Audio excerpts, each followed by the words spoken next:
Hello everyone, आप सभी का स्वागत है फिर से एक नए वीडियो के साथ। इस वीडियो में हम डिस्कस करने वाले हैं रेलवे आरआरसी ग्रुप डी 2022 का जो एग्जाम है। एक्चुअली ऐसे तो एग्जाम 2019 का है, बट 2022 में हुआ है, तो उसी को हम डिस्कस कर रहे हैं। और इसके अंदर हम 17 अगस्त की शिफ्ट थर्ड को डिस्कस करेंगे। इससे पहले जो 17 अगस्त की शिफ्ट वन और टू है उनको हम ऑलरेडी करवा चुके हैं, और इसके अंदर हम शिफ्ट थर्ड करेंगे, जिसके अंदर हम मैथ सेक्शन को करेंगे। ठीक है, और रीजनिंग का आपको शाम को मिल जाएगा वीडियो। ठीक है, बाकी जो लोग चैनल पे नए हैं उनको मैं बता देता हूँ कि जो टीसीएस जितने भी जो प्रीवियस ईयर मतलब जो भी एग्जाम कंडक्ट करवाती है उन सभी के सॉल्यूशन मैं आपको करवाता हूँ। 2022 के जितने भी एग्जाम है, चाहे तो सीजीएल हो, सीएचएसएल हो, या फिर कोई सा भी एग्जाम हो, सबका मैंने ऑलमोस्ट सॉल्यूशन करवा दिया है। एनटीपीसी सीबीटी 2 का भी करवा रखा है। ठीक है, और देखो ये एग्जाम भी टीसीएस ले रहा है। और अभी जैसे कि बात करें सीजीएल मेंस वगैरह में भी अब तो रीजनिंग वगैरह सब आने लग गया है, तो ये भी जो क्वेश्चंस हैं वो कहीं ना कहीं आपके लिए हेल्पफुल होंगे। ठीक है, फिर भी अगर आपको इंपॉर्टेंट क्वेश्चन से सॉल्व करने हैं तो जो इंपॉर्टेंट क्वेश्चंस नंबर हैं वो हर वीडियो के आपको डिस्क्रिप्शन बॉक्स में मिल जाएगा। वहां से सिर्फ आप उन पर्टिकुलर क्वेश्चंस को सॉल्व कर सकते हो। अगर पूरा वीडियो नहीं देखना है तो सिर्फ उन क्वेश्चंस को देख सकते हो।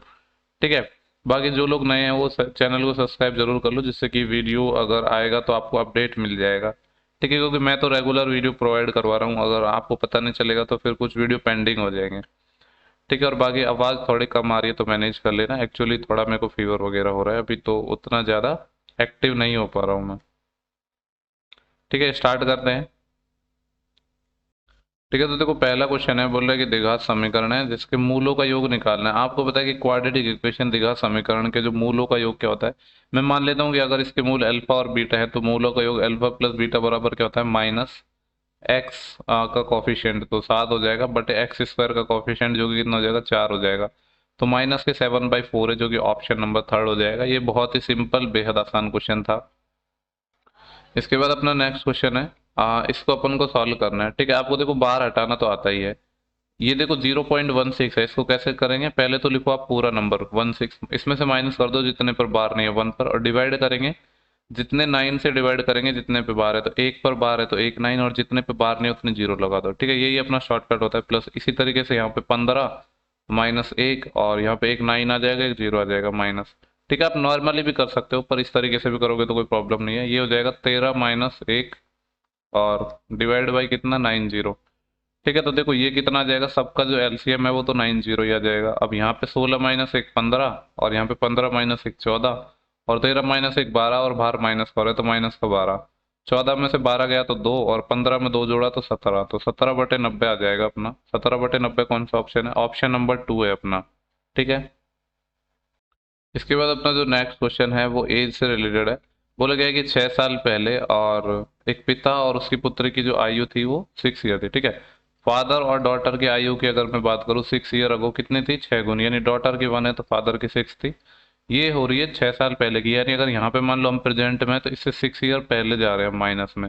3 वर्ष बाद पिता की आयु उसकी पुत्री की आयु की 3 गुना होगी, और 3 ईयर बाद ये कितना जो रेशियो है 1/3 हो जाएगा। ठीक है, देखो टोटल कितने टाइम पीरियड की बात हो गई, ये अपना प्रेजेंट है। ठीक है, प्रेजेंट से हम 6 साल पहले गए और प्रेजेंट से 3 साल बाद आ गए, तो टोटल जो ये टाइम पीरियड है ये कितने साल का हो गया, 9 साल का हो गया ना। तो यहाँ पे दोनों जगह 9 9 लिख दो, और हम क्रॉस प्रोडक्ट मेथड लगाएंगे। क्रॉस प्रोडक्ट मेथड मैंने लास्ट वीडियो में भी आपको बताया था, इवन दोनों शिफ्ट करवाई है उनमें मैंने आपको क्रॉस प्रोडक्ट मेथड से ही सॉल्व करवाया इस क्वेश्चन को। कैसे करते हैं, इसको क्रॉस मल्टीप्लाई करो, 6 गुणा 1 6, और इसको करो 1 गुणा 3 3, और 6 और 3 का डिफरेंस लेना है पॉजिटिव, तो 3 3 की वैल्यू क्या आ जाएगी, 3 9 27, यहाँ भी ऐसे ही डिफरेंस लेना है, 3 9 27 और 9 1 9, तो 27 माइनस 9 कितना आ जाएगा, 18। एक यूनिट की वैल्यू 6 आ गई।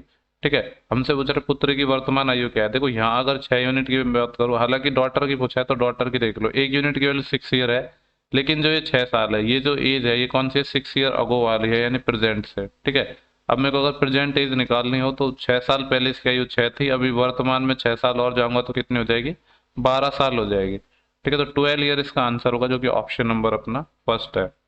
ठीक है, आई होप कि आपको समझ आया होगा। जो एज के क्वेश्चन है मैं इसी तरीके से करवाता हूँ हमेशा।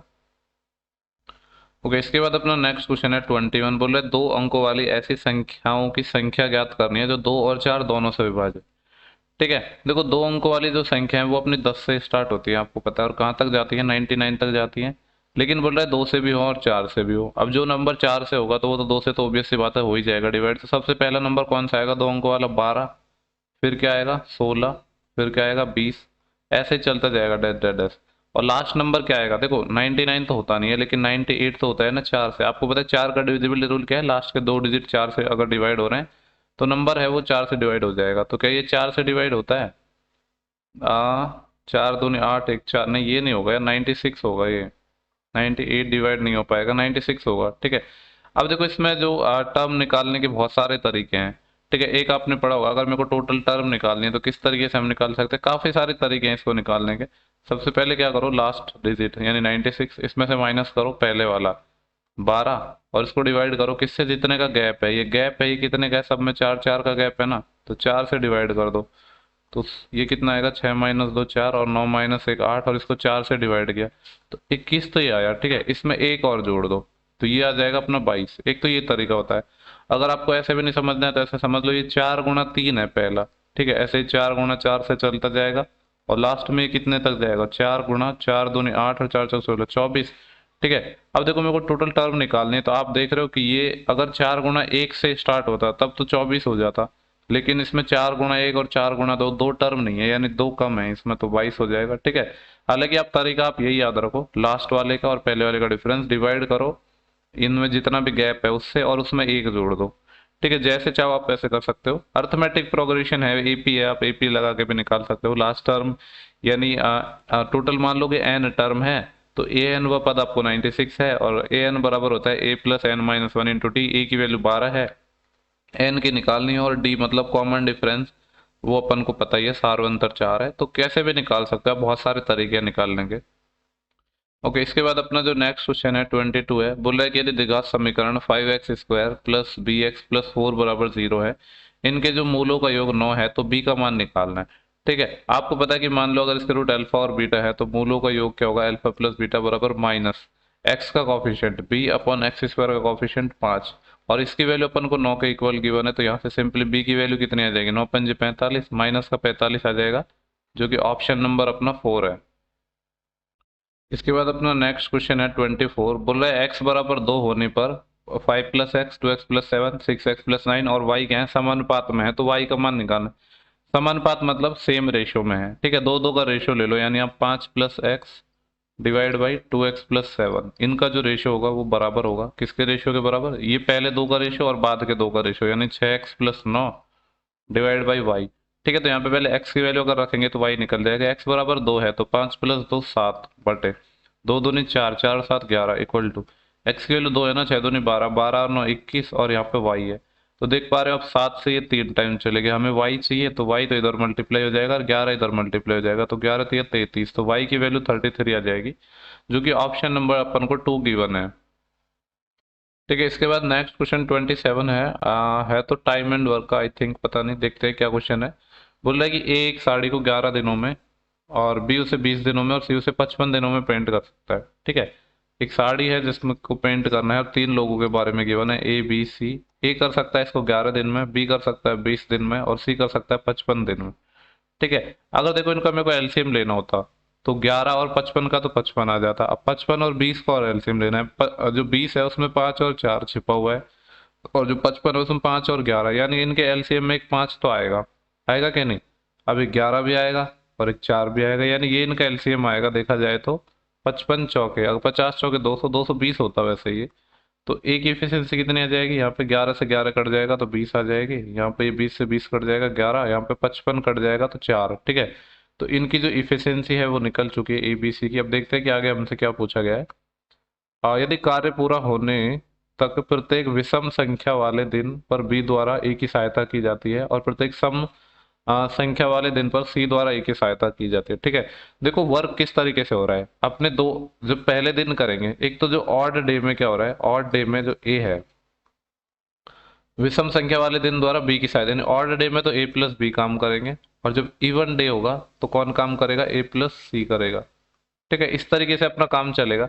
तो सबसे देखो पहले दिन, पहला दिन क्या होता है, ऑड दिन, यानी पहले दिन कौन करेंगे, ए और बी काम करेंगे पहले दिन, फर्स्ट डे में। ठीक है, तो फर्स्ट डे में ए और बी करेंगे तो कितना काम हो जाएगा, 20 ये और 11 ये 31 हो जाएगा।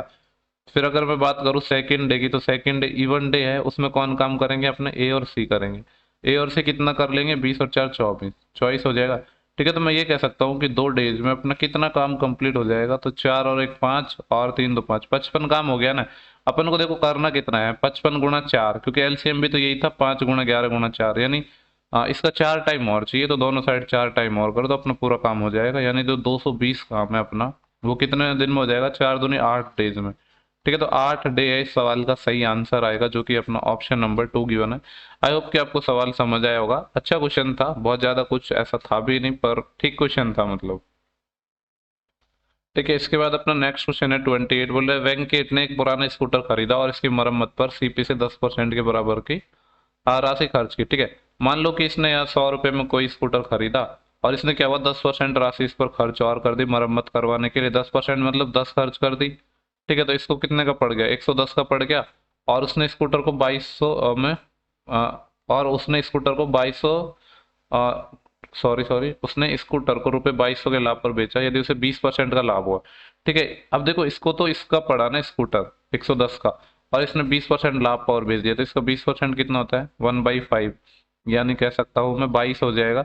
तो बेचेगा कितने में, 132 यूनिट में बेचा ना, 132 यूनिट। अब लाभ कितना हुआ देखो, इसने को तो पड़ा तो 110 का था, वो बेचा 132 का, तो कह सकते हैं कि 22 यूनिट का ही तो इसको लाभ हुआ है।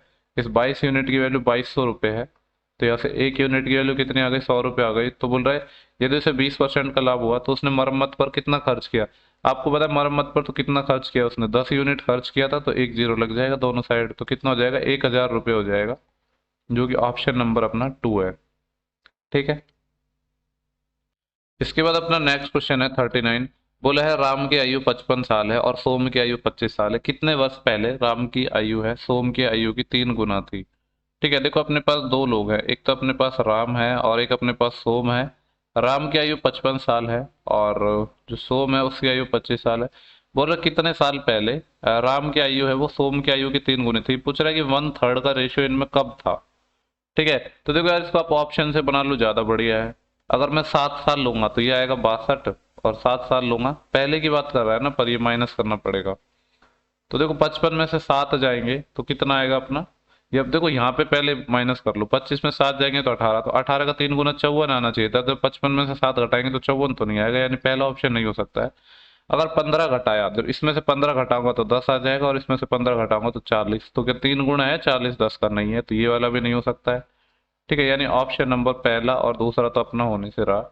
आप चाहो तो ऐसे कर सकते हो कि x साल बाद ये हो जाएगा रेशियो, उस तरीके से भी कर सकते हो, मैं दोनों तरीके से बता दूंगा। पहले मैं बाई ऑप्शन बता रहा हूँ, अगर 10 साल लेंगे हम तो ये 45 हो जाएगा।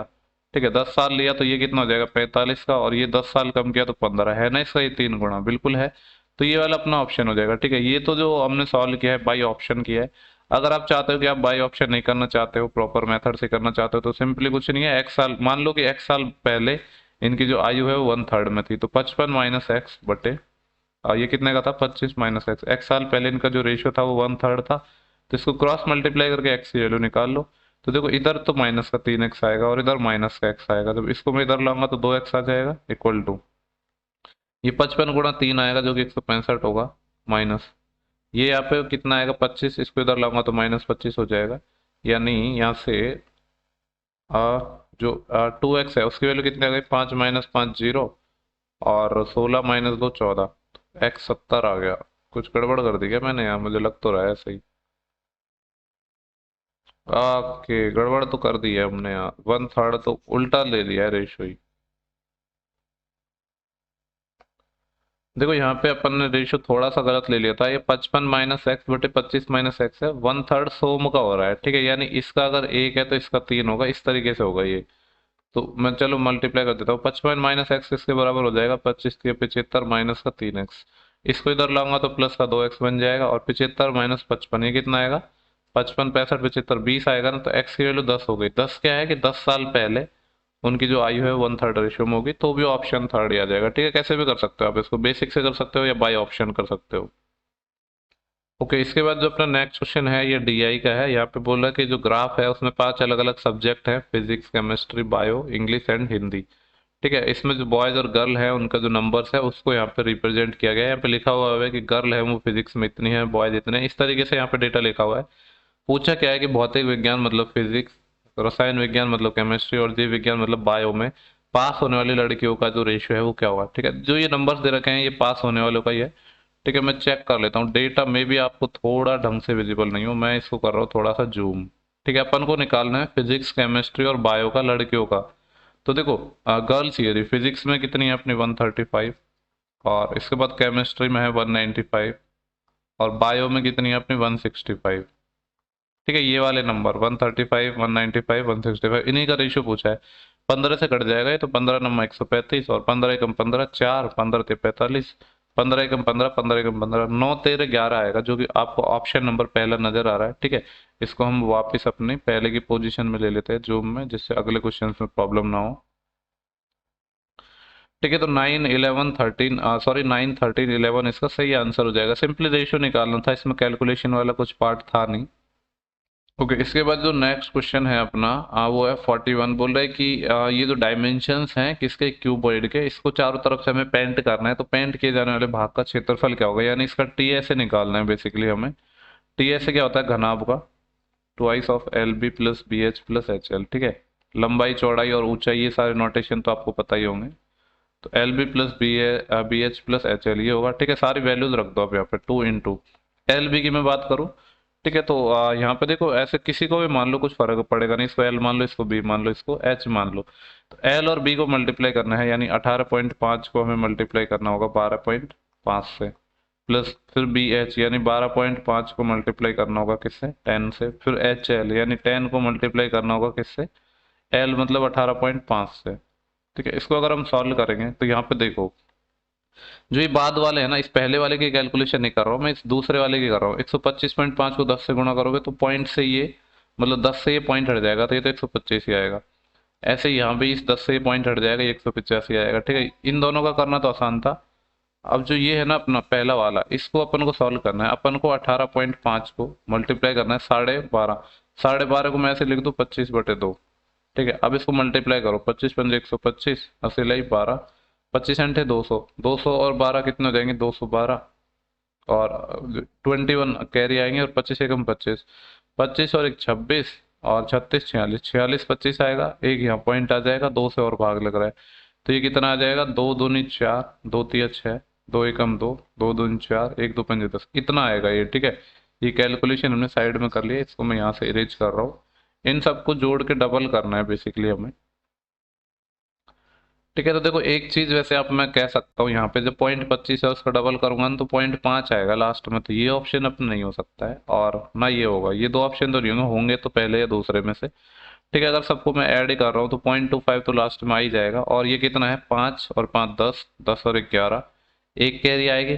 ठीक है, देखो यहाँ पे एक कैरी आई और इसका डबल करना है, यानी लास्ट में 2 भी आएगा। तो यही ऑप्शन हो गया, बाकी को चेक करने की जरूरत नहीं है। इसको कहते हैं थोड़ा सा स्मार्ट वर्क। ठीक है, पर मैं आपको पूरा सॉल्व करके बता देता हूँ। क्या कर रहे थे हम, 5 और 5 10, 10 और 1 11, 1 कैरी, 1 और 8 9, 9 और 2 11, 11 और 3 14, एक असिल, 1 और 1 2, 2 और 1 3, 3 और 2 5। ठीक है, देखो 500 का डबल 1041 का डबल 82, तो यह आ जाएगा 1082.5। ठीक है, तो लेकिन लास्ट के दो दो दो डिजिट निकाल के भी हमने ऑप्शन पहले ही निकाल लिया था। तो इसीलिए मैं कहता हूँ कि unit digit, double unit digit, ये जो चीज़ें हैं ना, आप इनको अप्लाई करो तो आपको काफ़ी हेल्प मिलेगी, ना कि डिजिटल सम वगैरह इन सब फालतू की चीज़ों के पीछे भागो।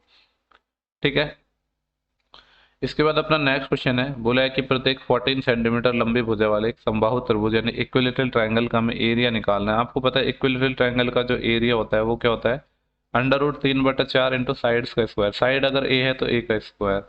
ठीक है, तो ये कितना हो जाएगा, √3/4, साइड अपने 14 है, 14 का स्क्वायर कितना हो जाएगा, 14 गुणा 14। इसको हमें सॉल्व करना है, तो यहाँ से देखो इस 2 से मैं काटूंगा इसको 2 बार, तो ये 7 बार कट जाएगा, फिर इससे 7 बार कट जाएगा, 7 7 कितना हो जाएगा, 49। 49 √3 सेंटीमीटर स्क्वायर है, इसका सही आंसर आ जाएगा, जो कि अपना ऑप्शन नंबर 3 हमें गिवन है। ओके, इसके बाद अपना नेक्स्ट क्वेश्चन है 49। बोले दो संख्याओं का महत्तम समापवर्त है, यानी HCF की अगर मैं बात करूँ तो 7 है, और जो उनका LCM है वो भी अपन को गिवन है, कितना है, 434 है। और एक संख्या भी गिवन है, आपको पता है कि LCM इंटू HCF बराबर क्या होता है, पहली संख्या गुणा दूसरी संख्या। ठीक है, पहली संख्या इंटू दूसरी संख्या। ये रिजल्ट तो आपको डेफिनेटली पता होना चाहिए, नहीं पता है तो याद रखना। LCM 434 है, HCF कितना है, 7 है। इसकी वैल्यू, एक संख्या अपन को 14 है, दूसरी संख्या के बारे में नहीं पता तो वो निकाल लेंगे। 7 से ये कितना टाइम कट जाएगा, 2 टाइम, और 2 से इसको मैं काटूंगा तो 2 दूनी 4, 2 एकम 2, 2 संते 14। तो जो सेकंड नंबर है वो कितना आ जाएगा, 217, जो कि ऑप्शन नंबर अपना थर्ड है यहाँ पे। ठीक है, इसके बाद अपना नेक्स्ट क्वेश्चन है 50। देखो अगर कंपैरिजन करें तो जो फर्स्ट शिफ्ट थी ना इसकी, 17 अगस्त की फर्स्ट शिफ्ट थी, वो मेरे को ठीक लगी इन दोनों शिफ्ट के कंपैरिजन में। बोले एक दुकानदार है किसी पुस्तक को 14% की हानि पर बेचता है, यदि उसे विक्रय मूल्य में 100 की वृद्धि होती है तो उसे 6% का लाभ होता है। ठीक है, मान लो पहले सीपी अपना क्या था, 100 था, इसने क्या हुआ 14% के लॉस पर बेच दिया, यानी कितने में बेचा, 100 में से 14 कम, यानी 86 में बेचा।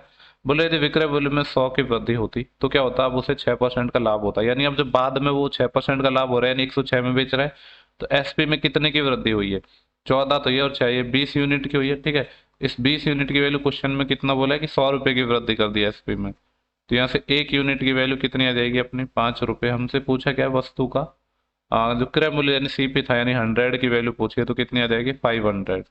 ठीक है, तो 500 ऑप्शन नंबर बनता है। ऐसे सवालों को आपको ऐसे ही करना है, 100 मान के। ओके, इसके बाद क्वेश्चन नंबर अपना 63 बोल रहा है, नीचे दी गई जो आकृति है उसमें एल और एम क्या है, पैरेलल लाइन है। ठीक है, जो लाइन एल है और लाइन एम है वो एक दूसरे के पैरेलल है, और बोल रहा है 2x प्लस वाई की वैल्यू निकाल। आपको पता है कि दो पैरेलल लाइन है, और अगर इसमें एक ऐसे तिरक रेखा खींच दो तो इन दोनों एंगल्स का जो सम है वो कितना होता है, 180 होता है। तो अगर ये 105 है तो ये x कितना होगा, यहाँ पे x की जो वैल्यू होगी वो 75 होगी। और देखो यहाँ पे ये वाला एंगल 60 है, तो ये वाला भी तो 60 ही होगा, क्योंकि आपको पता है ये दो लाइन ऐसे हैं तो ये वाला एंगल और ये वाला एंगल इक्वल होते हैं शीर्षाभिमुख। ठीक है, तो अब देखो ये, और मैंने कहा कि जो पैरेलल लाइन है तो ये ऐसे दो एंगल है, इनका जो सम है वो 180 होता है, यानी ये 60 है तो फिर y को कितना होना पड़ेगा, 120। तो y 120 आ चुका है। हमसे पूछा क्या है, इन्होंने पूछा है 2x प्लस वाई, यानी x अपना 75 है तो इसका डबल करेंगे 150, और y कितना है 120, 150 और 170, 270, 270 अपना आंसर आ जाएगा, जो कि ऑप्शन नंबर अपना पहला ही है। ठीक है, पैरेलल लाइन पे बेस्ड अपना ये क्वेश्चन था। इसके बाद अपना नेक्स्ट क्वेश्चन है 65। ये है अपना सिंपल इंटरेस्ट से क्वेश्चन है कि एक व्यक्ति ने 75,000 की धनराशि है 7.5% वार्षिक साधारण ब्याज की दर से 6 साल के लिए निवेश की। 6 साल बाद उसको जो प्राप्त होने वाला मिश्र धन है वो कितना होगा। ठीक है, तो एक बात बताओ, प्रिंसिपल तो इसका 75,000 है, ये तो रहेगा ही। अब इसको ब्याज कितना मिलेगा, देखो 7.5% के हिसाब से इसने इन्वेस्ट किया है, और कितने साल के लिए, 6 साल के लिए, तो कितना परसेंट हो जाएगा ये, 6 7 42, और 6 5 30, और यानी 45% हो जाएगा। ठीक है, 45% इसको ब्याज और मिल जाएगा, यानी मैं कह सकता हूँ कि 75,000 का 45% इसको और मिल जाएगा। अब देखो 45% कितना होता है अपना, 5 9 45, 9/20 होता है, 0 से 0 कट जाएगा, और इसको जब काटेंगे 2 से तो कितना कट जाएगा, ये 37 का डबल 74 होता है, यानी 3750। इसको 9 से और मल्टीप्लाई करना है तो कितना आएगा, 0, 9 5 45, असिल 4, 9 7 63 और 4 67, 6 असिल, और 9 3 27, 27 और 6 33। ठीक है, तो 33,750 इसमें और ऐड हो जाएगा। इतना तो पता है कि लास्ट पे 750 आना है, ना तो ऑप्शन 2 में है, ना 3 में है, ना 4 में है, इतना करके आगे बढ़ जाना था एग्जाम में।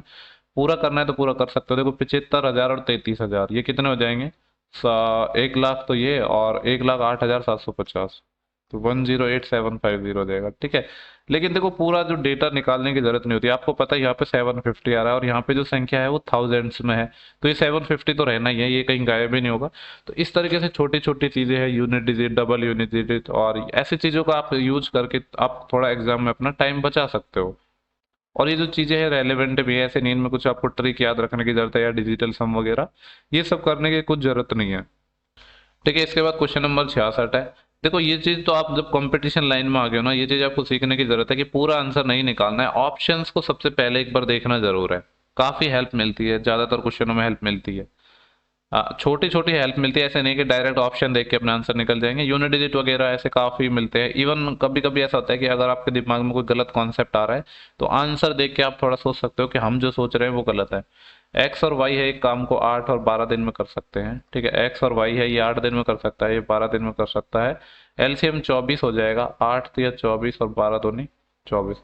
बोलो ये वैकल्पिक काम करते हैं, यानी अल्टरनेट डेज पे काम करते हैं, एक दिन छोड़ के एक दिन, और जिसमें एक्स है वो पहले स्टार्ट करता है, यानी फर्स्ट डे अपना जो काम करेगा वो एक्स करेगा, और एक्स कितना काम कर देगा, 3 काम। फिर जो सेकंड डे काम करेगा वाई, वो कितना कर देगा, 2 काम। तो मैं ये कह सकता हूँ कि 2 डेज के अंदर अपना जो टोटल काम है वो कितना हो जाएगा, 5 काम हो जाएगा। अब जो हमें काम करना है वो तो 24 करना है, ठीक है। तो 24 कैसे हो जाएगा, अगर इसका मैं 4 टाइम करूँ, इसका मैं 4 टाइम करूँ, तो कह सकता हूँ कि 8 दिनों में अपना जो काम हो गया है वो कितना हुआ है, 20 काम हो चुका है। अब नंबर किसका आएगा, जिसने स्टार्ट किया था, यानी ए का ही आएगा। तो 9 डेज में कितना हो जाएगा अपना, ये 23 हो जाएगा। अब देखो अगले एक दिन में ए है वो कितना काम करता है, 2, लेकिन हमें तो आधा करवाना है, तो आधा कितना कर देगा, आधा दिन में। तो 9 1/2 डेज में ये टोटल काम हो जाएगा कितना, 24 काम। ठीक है, तो जो आंसर है वो 9 1/2 आ जाएगा, और जो कि ऑप्शन नंबर अपना थर्ड है। ठीक है, अल्टरनेट डेज पे ये क्वेश्चन था, सीएचएसएल में मैंने टॉपिक वाइज करवाए या फिर सिलेक्शन पोस्ट में करवाए, तो बहुत सारे ऐसे क्वेश्चंस करवाए थे। देखो काफी लोगों को मे बी अगर एक दो कॉन्सेप्ट नहीं समझ आ रहे हैं किसी टॉपिक के, तो आप मैंने सिलेक्शन पोस्ट या सीएचएसएल या सीजीएल काफी सारे टॉपिक्स के मैंने चैप्टर वाइज वीडियो आपको प्रोवाइड करवाए हैं अभी रिसेंट में, वो आप देख लो तो मेरे कॉन्सेप्ट आपको समझ आने लगेंगे। ठीक है, हालांकि मैं उम्मीद कर रहा हूँ कि सबको समझ आ ही रहे होंगे, फिर भी आप चैप्टर वाइज देखना चाहते हो तो आप देख सकते हो। ये बोले एक व्यक्ति है 3 घंटे में 80 किलोमीटर की यात्रा करता है, वह आगे और 2 घंटे की यात्रा करता है, यदि पूरी यात्रा के लिए उसकी जो एवरेज स्पीड है वो 30 किलोमीटर पर आवर है, तो बाद के 2 घंटों में तय की गई द्वारा दूरी कितनी है। देखो आपको पता है एवरेज स्पीड पे बेस्ड क्वेश्चन है अपना। एवरेज स्पीड होती है वो अपने क्या होती है, टोटल डिस्टेंस बटे टोटल टाइम, टोटल डिस्टेंस बटे टोटल टाइम। बोला कि जो एवरेज स्पीड है वो 30 किलोमीटर पर आवर है। ठीक है, टोटल डिस्टेंस की अगर मैं बात करूँ तो एक व्यक्ति 3 घंटे में 80 किलोमीटर, तो 80 तो यहाँ चला। ठीक है, फिर आगे क्या बोल रहा है, और 2 घंटे की वह आगे और 2 घंटे की यात्रा करता है। देखो 2 घंटे और यात्रा कर रहा है लेकिन स्पीड नहीं पता, तो दूसरे घंटे की स्पीड में एक्स मान लूँ, तो ये कितना हो जाएगा, 2x हो जाएगा, क्योंकि जो स्पीड एक्स होगी 2 घंटे तक चलेगा तो 2x डिस्टेंस चलेगा बटे टाइम। टाइम की बात करो तो 3 घंटे तो पहले चल रहा है और 2 घंटे बाद में चल रहा है, यानी 5 घंटे चल रहा है। 5 इधर मल्टीप्लाई हो जाएगा 150, 80 को मैं इधर ले जाऊंगा, बराबर अपना 2x आ जाएगा। तो ये जो 70 है इसकी वैल्यू 2x आ गया, तो यहाँ से जो x है वो कितना आ गया अपना 35 आ चुका है। पूछा क्या है कि उसने 2 घंटे के बाद कितनी दूरी तय करी, तो देखो उसकी स्पीड 35 थी 2 घंटे के बाद, और 2 घंटे में 35 की स्पीड से कितना चलेगा, 70 किलोमीटर। तो 70 आ जाएगा, जो कि ऑप्शन नंबर अपना क्या है, थर्ड है। ओके, इसके बाद जो नेक्स्ट क्वेश्चन है अपना 73, ये कॉन्ग्रुएंसी पे बेस्ड है। यहाँ पे बोला गया है कि जो एंगल ए बी सी है और ए बी डी है वो बराबर है। एंगल ए बी सी यानी इस एंगल की बात कर रहा है, ये वाला बराबर है एंगल ए बी डी के, ए बी डी यानी इस वाले के। ठीक है, यहाँ पे ऐसे दर्शाया भी गया है, ऐसे ही रहने दो, या तो थीटा लिख लो पर ऐसे ही रहने दो। देन आगे हमसे क्या बोला है, मैं दूसरा कलर बदल लेता हूँ। बोले बी सी और बी डी बराबर है, बी सी मतलब ये वाली लाइन और बी डी मतलब ये वाली लाइन, ये बराबर है। ठीक है, तो हमसे क्या बोला है कि तो triangle C A B, okay C A B. तो देखो ट्राइंगल सी ए बी के कॉन्ग्रुएंट कौन सा होगा, ट्राइंगल सी ए बी के हमें कॉन्ग्रुएंट ट्राइंगल के बारे में पूछा गया है। तो देखो सी ए बी, तो उस तरीके से कौन सा हो जाएगा, D A B. D A B कैसे हो जाएगा, देखो ये वाला एंगल सेम था, ये वाली साइड एंगल ये भी सेम है, तो जब ये सी ए बी से ले रहा है तो सेम पोजीशन पे ये डी ए बी से हो जाएगा अपना। और आपको पता है कॉन्ग्रुएंसी का रूल आपको क्या है, जैसे कि यहाँ पे अगर मैं बात करूँ साइड एंगल, साइड वाली प्रॉपर्टी लग जाएगी अपनी, क्योंकि देखो ये वाली साइड और ये वाली साइड क्या है, बराबर है। मतलब देखो ये वाली साइड और ये वाली साइड तो कहते ही बराबर, और ये वाली कॉमन है, तो दो साइड और उनके बीच का एंगल इक्वल होगा, तो जो ट्राइंगल है वो कॉन्ग्रुएंट हो जाएंगे। ठीक है, तो इस तरीके से जो अपना डी ए बी है वो कॉन्ग्रुएंट हो जाएगा triangle C A B, side angle side property से। इसके बाद देखो वापस एज से क्वेश्चन आ गया, आई थिंक इसमें एज से रिलेटेड ये थर्ड क्वेश्चन पूछा गया है। बोला कि अरुणा की एक छोटी बहन है जिसकी आयु अरुणा से 8 वर्ष कम है। एक तो अरुणा है अपने पास, और एक अरुणा की कौन है, सिस्टर, अरुणाज सिस्टर। ठीक है, क्या बोला था, अरुणा की एक छोटी बहन है जिसकी आयु अरुणा से 8 साल कम है। जैसे अरुणा अगर x साल की है तो ये 8 साल कम है, यानी x-8 की है। यदि अरुणा की बहन की आयु 18 साल है, ठीक है, इसकी जो आयु है ये 18 दे रखी है, यानी इसका मतलब है जो x है वो 26 आ गया, तो अरुणा कितने साल की होगी, 26 साल की, क्योंकि x तो हमने अरुणा माना था ना, जो कि कितनी हो जाएगा, 26 साल हो जाएगा। इसके बाद जो अपना नेक्स्ट क्वेश्चन है वो है, यहाँ पे बोल रहा है कि 2 की power x is equal to 4 की पावर 12, 8 की पावर 3, 16 की पावर 11 के बराबर है, तो हमको x निकालना है। ठीक है, तो देखो ये अपना 2 की पावर x है, ये 4 की पावर 12 है ना, 4 को मैं क्या लिख सकता हूँ, 2 की पावर 2 और उसकी पावर 12 लिख सकता हूँ क्या, नहीं, इंटू 8 की पावर 3 है, 8 को मैं लिख सकता हूँ 2 की पावर 3 और उसकी पावर 3 इक्वल टू 16 है, 16 को लिख सकता हूँ मैं 2 की पावर 4 और उसकी पावर 11। ठीक है, तो यहाँ से अब सॉल्व करोगे तो 2 की पावर x, और ये कितना बन जाएगा, 2 की पावर, ये 2 इससे मल्टीप्लाई हो जाएगा। अब सर्ड एंड इंडिसेज की जो ये बेसिक रूल तो आपको आते ही होंगे, कि पावर क्या हो जाएगी यहाँ पे मल्टीप्लाई हो जाएगी, तो 2 की पावर 24 इंटू ऐसे यहाँ पे कितना हो जाएगा, 2 की पावर 3 2 की पावर 9 इक्वल टू ये हो जाएगा 2 की पावर 4 गुणा 11 44। तो देखो अब आपको ये भी पता है कि जब बेस सेम होता है तो घातें जुड़ जाती हैं, पावर जुड़ जाएंगी, तो 2 की पावर ये क्या हो जाएगा x प्लस का 24 प्लस के 9 बराबर हो जाएंगे 2 की पावर 44। ठीक है, दोनों का देखो बेस सेम है दो, तो यहाँ से अपने ये वाली जो इक्वेशन है ये आपस में बराबर हो जाएगी, यानी x की वैल्यू कितनी आ जाएगी 44 माइनस 24 और माइनस के 9। इसको जब हम सॉल्व करेंगे तो देखो 4 में से 4 गया तो 0 और 4 में से 2 गया तो 20 और 20 में से भी 9 और जाएगा तो x है वो अपना 11 आ जाएगा। हमसे यही पूछा था कि जो x है उसकी वैल्यू क्या होगी, तो ये 11 हो जाएगी।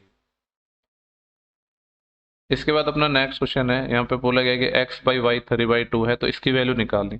देखो यहाँ पे जो अपना ऑर्डर है एक घात का एक घात का है, अब जब भी ऐसे हो ना सेम सेम पावर ऊपर नीचे, तो आप डायरेक्ट वैल्यू रख सकते हो, के वे कुछ मत मानो। जैसे यहाँ पे 2 पावर का, यहाँ पे 2 पावर का, क्योंकि देखो जब पावर सेम ही नहीं होंगे ना तो जो रेशियो है वो कांस्टेंट टर्म में निकल ही नहीं सकता है। तो डायरेक्ट आप x की वैल्यू 3 रख दो, y की वैल्यू 2 रख दो, तो 3 का स्क्वायर 9 प्लस 2 का स्क्वायर 4 बटे 3 का स्क्वायर 9 माइनस 2 का स्क्वायर 4, 9 + 4 13 और 9 - 4 5, तो 13/5 आ जाएगा, जो कि ऑप्शन थर्ड है। बेसिक सा क्वेश्चन था ये तो खैर। इसके बाद अपना 91 है, इसको देखते हैं। बोल रहा है कि थीटा क्या है, एक न्यून कॉनिक एक्यूट एंगल है और cosec theta minus cot theta का जो होल स्क्वायर है वो कुछ इस तरीके से दे रहा है। तो पूछ रहा है कि हर ए का मान निकालना है, यानी ए की वैल्यू अपन को फाइंड करनी है। ठीक है, देखो ये थोड़ा सा एक ठीक ठाक क्वेश्चन लगा है अब तक मेरे को। इसको सॉल्व करते हैं। चाहो तो वैसे इसमें हम वैल्यू पुटिंग से भी कर सकते हैं। ठीक है, चलो मैं बेसिक से बता देता हूँ आपको। इसका होल स्क्वायर खोलते हैं हम, तो क्या आ जाएगा cosec square theta plus cot square theta A square plus B square minus 2ab ना, यानी 2 cosec theta into cot theta, cosec theta into cot theta equal to ये क्या है 1 - cos थीटा और डिवाइड बाई क्या है अपना ए है। ठीक है, तो यहाँ से देखो अब अपना क्या क्या रिजल्ट बनेंगे। ये तो अपना cosec square theta plus cot square theta हो गया, इसको तो मैं रहने देता हूँ ऐसे ही। कोसेक स्क्वायर थीटा प्लस का कॉट स्क्वायर थीटा। ठीक है, वैसे आंसर ना अपने चलो आंसर में भी सारी चीजें हैं 2। तो कोसेक क्या होता है अपना, कोसेक होता है 1/sin, और जो कॉट होता है वो क्या होता है कॉस बटे साइन। ठीक है, ये होता है। तो एक काम करता हूँ मैं, ये जो कॉट और कोसेक है ना इसको भी मैं साइन कॉस में बदल लेता हूँ, जिससे शायद अपना कुछ तो रिजल्ट बन ही जाएगा, क्योंकि ऐसे तो बन नहीं रहा है। कोसेक को मैं लिख सकता हूँ 1/sin² थीटा प्लस जो कॉट स्क्वायर है इसको मैं लिख सकता हूँ कॉस स्क्वायर थीटा बटे साइन स्क्वायर थीटा। ठीक है, माइनस में ये है, ये अपना किसके इक्वल है 1 - cos थीटा बाई ए के इक्वल है। यहाँ से अगर आप देख पा रहे हैं तो सब जगह से अपना साइन स्क्वायर थीटा एलसीएम आ रहा है कि नहीं। तो यहाँ 1 बचेगा, यहाँ कॉस स्क्वायर थीटा बचेगा, माइनस साइन स्क्वायर थीटा तो यहाँ पे एलसीएम आ गया, तो ये क्या बचेगा माइनस के 2 cos थीटा। इसकी जो वैल्यू है ये आ जाएगी 1 - cos थीटा डिवाइड बाई ए। ठीक है, हमको ए की वैल्यू चाहिए, तो मैं इसको थोड़ा सा नीचे लिख स्क्रॉल कर रहा हूँ, ए निकालना है हमें तो, है ना। तो ए के लिए क्या होगा 1 - cos थीटा। ठीक है, ये इधर मल्टीप्लाई हो जाएगा इससे साइन स्क्वायर थीटा, और इसमें जो डिवाइड होगा किसका, ये 1 + cos² theta minus 2 cos theta. ठीक है, ये बेसिकली देखो अगर जैसे cos थीटा को मैं x मान लूँ तो ये है क्या, x² माइनस 2x+1, इसी के तो फैक्टर है ये।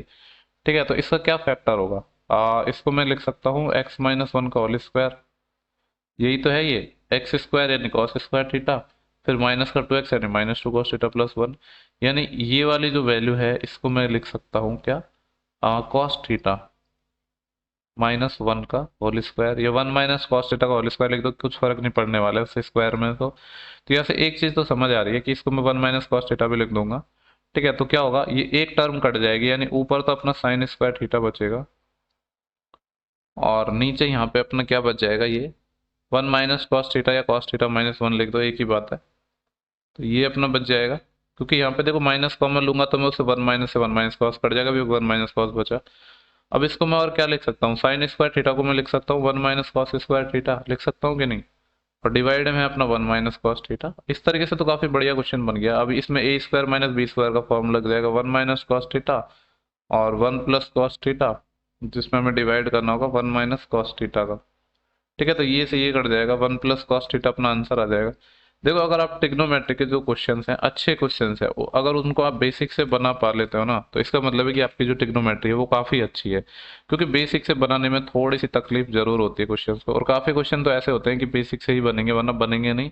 तो इसका जो आंसर है वो 1 + cos थीटा आ गया है, ठीक है। मैं एक काम करता हूँ, आपको इसको मैं वैल्यू पुटिंग से भी बता देता हूँ। देखो वैल्यू पुटिंग भी ऐसी करनी है कि जिससे ऑप्शन अपने मैच ना हो। तो अगर मैं बात करूं 45 मैंने पुट कर दिया, तो देखो 1 + sin 45 भी सेम आएगा, 1 + cos 45 भी सेम आएगा, तो 45 नहीं पुट कर सकता, और कुछ मैं पुट कर सकता हूँ, ठीक है। जैसे कि 90 भी नहीं पुट कर सकता वरना फिर इनफाइनाइट बन जाएगा, तो इनफाइनाइट नहीं बनना चाहिए, इनडिटरमिनेट फॉर्म नहीं बननी चाहिए, और इक्वल नहीं आनी चाहिए। तो या तो 30 मान लो या 60 मान लो, ठीक है। मैं 30 से करवा देता हूँ, मेथड 2 लिख देता हूँ यहाँ पे मैं। लेट थीटा बराबर क्या है अपना 30 है, ठीक है। अगर थीटा मैंने 30 माना तो यहाँ पे क्या था अपना, ये cosec theta minus cot theta. अरे कहाँ गया यार, यानी कोसेक 30, चलो पूरा ही लिख देता हूँ, तो कोसेक 30 माइनस कॉट 30 आएगा ये। इसका क्या आएगा, ये होल स्क्वायर आएगा। ये अपना इक्वल है किसके, 1 - cos 30 डिवाइड बाई ए। यहाँ से आप वैल्यू पुट करो, देखो साइन 30 1/2 होता है, तो कोसेक 32 माइनस कॉट 30, टेन 30 कितना होता है अपना 1/√3। तो ये √3 हो जाएगा, तो ये 2 - √3 है, और इसका स्क्वायर है इक्वल टू 1 - cos 30, तो आपको पता है √3/2 होता है, और जिसके डिवाइड में ए और है। तो यहाँ से अगर आप देख पा रहे होगे तो ये 2 - √3 का स्क्वायर है, ठीक है, इक्वल टू, यहाँ पे जब मैं एलसीएम लूंगा तो यहाँ पे 2 - √3 आ जाएगा, और ये नीचे 2a आ जाएगा। इससे होगा क्या, जो एक पावर है ये तो कट जाएगी, यानी यहाँ से अगर आप देख पा रहे हैं तो 2a की जो वैल्यू है वो कितनी आ गई, ये इधर मल्टीप्लाई हो जाएगा, और ये 1/2 - √3 से भाग लग जाएगा, ठीक है। लेकिन देखो अपन को तो एज चाहिए, तो मैं एक काम करता हूँ, इसका रेशनलाइजेशन कर देता हूँ, 2 + √3। देखो कैलकुलेटिव तो बनेगा, दोनों ही चीज़ों से कैलकुलेटिव बनेगा, चाहे तो आप नॉर्मली निकालो चाहे वैल्यू पुटिंग से करो। तो देखो यहाँ से होगा क्या, नीचे तो a - b और a+b, a² - b² एन, 2 का स्क्वायर 4 - 3 1 बच जाएगा नीचे, तो ऊपर आ जाएगा 2 + √3। 2a की वैल्यू ये है, अगर मैं a की वैल्यू निकालूंगा तो कितना आ जाएगा, 2/2, यानी 1 + √3/2 ये आना चाहिए। थीटा बराबर 30 पुट करने पर अब देख लो किस में आ रहा है। देखो 1 + sin 30 से नहीं बनेगा, cot 30 तो ये होता ही नहीं है, अब cos 30 होता है √3/2, तो 1 + √3/2 तभी भी ये ऑप्शन बन रहा है, और ये अपना होगा नहीं, ठीक है। तो कैसे भी निकाल सकते हो, चाहो तो आप वैल्यू पुटिंग से निकाल लो, मैंने दोनों तरीके आपको बता दिए हैं, ठीक है। वापस मैं दिखा देता हूँ, ये तो अपना बेसिक तरीका हो गया, और जो ये है अपना ये वैल्यू पुटिंग वाला हो गया। अब आपको ऑप्शंस वेरीफाई करने हैं, ठीक है। इसके बाद देखता हूँ मैथ्स का और क्वेश्चन। देखो वापस अपना एक क्वेश्चन है 95, और वापस ये एज से आ गया, तो एज का ये चौथा क्वेश्चन है इसी शिफ्ट के अंदर। बोले शांति और कीर्ति है जिनकी वर्तमान आयु का अनुपात है वो 7:3 है। 5 वर्ष बाद जो शांति की आयु 40 वर्ष होगी, ओके। देखो ये तो बड़ा ही आसान है, 5 वर्ष बाद 40 की होगी शांति। इसका मतलब है कि जो वर्तमान से 5 साल बाद की बात कर रहा है, तो वर्तमान में कितने की होगी, 35 की होगी। और शांति वर्तमान में 7 रेशियो है, यानी 7 की वैल्यू 35 साल हो गई, तो कितना गुना है, ये 5 गुना है। तो इसका कहने का मतलब है इसका 5 गुना, ये 15 साल की हो गई अभी वर्तमान में। लेकिन बोल रहे 5 वर्ष बाद कीर्ति की आयु कितनी हो जाएगी, ये 15 साल की है, 5 साल बाद और की बात कर रहा है, तो 15 और 5 ये भी कितने की हो जाएगी, 20 साल की हो जाएगी। 20 ईयर है वो ऑप्शन नंबर अपना पहला हो जाएगा। इसके बाद देखते हैं मैथ्स के और क्वेश्चन बचे हैं कि नहीं। देखो ये डीआई का क्वेश्चन है, और इसमें सही बताऊँ तो मेरे को खुद को ढंग से डेटा विजिबल नहीं हो रहा, पहले मैं और क्वेश्चंस को देख लेता हूँ, इसका डेटा को बाद में देखेंगे। बोल रहा एक व्यक्ति है 100 मिनट तक 20 मीटर पर मिनट की चाल से चलता है, और 50 मिनट तक 70 मीटर पर मिनट की चाल से चलता है, तो एवरेज चाल निकालनी है मीटर पर मिनट में। आपको पता है जो एवरेज स्पीड होती है वो होती है टोटल डिस्टेंस बटे टोटल टाइम टेकन, ठीक है। तो टोटल डिस्टेंस की अगर बात करूँ तो मैं 100 मिनट तक चल रहा है 20 मीटर पर मिनट, तो 100 × 20 ये कितना हो जाएगा, 2000 मीटर तो ये चल लिया है, प्लस 50 मिनट तक चला है 70 की इससे, तो ये कितना हो जाएगा, 35 ये चल लिया है, डिवाइड बाई टाइम कितना लगाया है, 100 मिनट यहाँ पे लगाए हैं, और 50 मिनट यहाँ पे 150 मिनट इसने लगाए हैं। इसको सॉल्व करेंगे तो देखो ये 35 45 5500/150 आ जाएगा, ठीक है। जिसमें से 0 से 0 कट जाएगा, 5 एकम 5, 5 एकम 5 0, और 5 से 3 15, तो 110/3 मीटर पर मिनट आ जाएगा ये, ठीक है। क्वेश्चन तो सिंपल था, बस डेटा है वो मीटर पर सेकंड या किलोमीटर पर आवर में ना देके मीटर पर मिनट में दे दिया, पर उससे कुछ फर्क पड़ेगा नहीं। जो नेक्स्ट क्वेश्चन है अपना ये रेशियो का है, बोल रहा है ए बी इस अनुपात में है, बी सी इस अनुपात में, तो ए बी सी निकालना है। आपको पता है रेशियो को मर्ज करना, तो मैंने आपको चाहे तो 4 रेशियो हो या 5 रेशियो जितने भी हो उनको हम इजीली बना लेते हैं। 3 रेशियो को मर्ज करना आसान होता है, लेकिन मैं वो मेथड बताता हूँ आपको जो हर किसी में लगे, चाहे तो 4 हो या 5 हो। देखो ए अपने यहाँ पे है, फिर कहीं नहीं है तो ए को सीधा मल्टीप्लाई कर दो 6। बी देखो सबसे पहले यहाँ पे है फिर यहाँ पे है, तो ऐसे मल्टीप्लाई करो, यानी 3 × 3 9। फिर सी देखो सिर्फ यहीं पे है, तो इस लाइन में तो सीधा मल्टीप्लाई करो, 3 × 4 = 12। इसको फर्दर सॉल्व किया जा सकता है, 3 × 2 = 6, 3 × 3 = 9 और 3 × 4 = 12। हालांकि ये रेशियो में पहले ही काट देता तो ज़्यादा आसान बन जाता, पर कोई नहीं, 2 3 4 आ जाएगा अपना ये। इसके बाद तो और देखते हैं, मैथ्स का क्वेश्चन तो नहीं है। ठीक है, एक अपना ये डीआई का क्वेश्चन था जो रह गया है, इसका मैं डेटा पहले पॉज करके देखता हूँ क्या क्या है, फिर मैं यहाँ पे लिखता हूँ, फिर मैं आपको बताता हूँ। देखो इसमें डेटा इतना क्लियर तो विजिबल नहीं हो रहा है। क्वेश्चन क्या है अपना, ये बोला है कि निम्नांकित ग्राफ का ध्यानपूर्वक अध्ययन करना है और कुछ पूछे गए क्वेश्चंस का जवाब देना है। यहाँ पे जो क्या है कि production of two companies A and B, यानी ये जो डॉट वाली है ये कंपनी ए है और ये जो स्क्वायर बॉक्स टाइप है ये कंपनी बी है। ठीक है, आगे क्या बोला है, और जो इनका प्रोडक्शन है वो थाउजेंड्स में है। कंपनी ए के लिए 2015 से 16 तक उत्पादन में लगभग कितने परसेंट की कमी हुई। तो देखो कंपनी ए के लिए 2015 में आई थिंक ये वैल्यू 3 है और 2016 में ये 2.5 हो गई। यानी अगर रेशियो की बात करूं मैं तो दो से गुणा कर देते हैं, 2 3 6 और 2.5 का डबल 5, 6 से 5 हो गई, यानी एक की कमी हो गई 6 के रेस्पेक्ट में। तो 16 से 2/3% की कमी आनी चाहिए फिर तो। कोई ऑप्शन है ऐसा? नहीं, ऑप्शन तो 20 है। देखो कुछ तो गड़बड़ है इस सवाल में, आई डोंट नो कि क्या कुछ वैल्यूज में कुछ मिस्टेक्स है या पता नहीं किसके बारे में है, पर इसको भी छोड़ देते हैं।